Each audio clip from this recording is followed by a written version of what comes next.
like this. Okay, this one's another one about the same experience, same evil person. The Great Escape.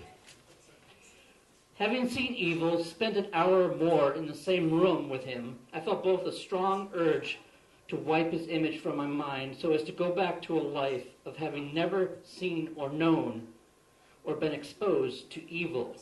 And at the same time, I felt an obligation to destroy him as if that was my duty, to protect all whom he might otherwise come to harm. Isn't that what I owed one of his victims? I could still hear her words, and probably always would.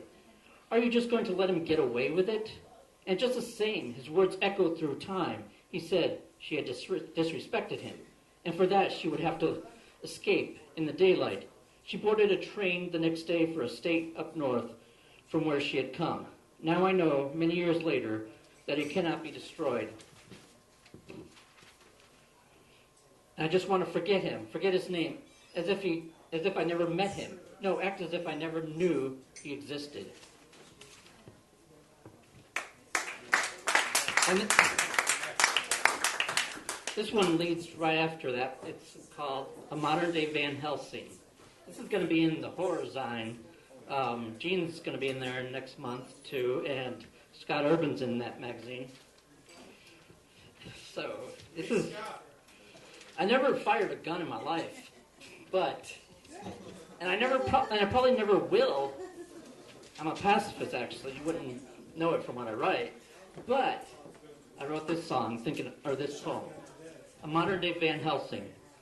I felt like I was describing some immortal being that could not be killed. But the truth was I didn't have the stomach for it or the courage.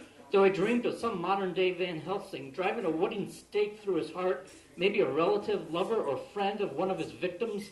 Actually, to be honest, more often than not, in my dream, a sniper's bullet would be all that was needed. Decapitation would work just fine. Just one bullet would be all that it was needed. I thought at one time I could be part of those who would stop him. We'd come as one big group and find him in the daylight and expose him and ultimately destroy the demon. But that never happened. I often wondered how other victims cope today. I suppose they also have the occasional nightmares. I do not even dare contact them, afraid it would just bring back the memories. It's better to just pray for their well-being and my own.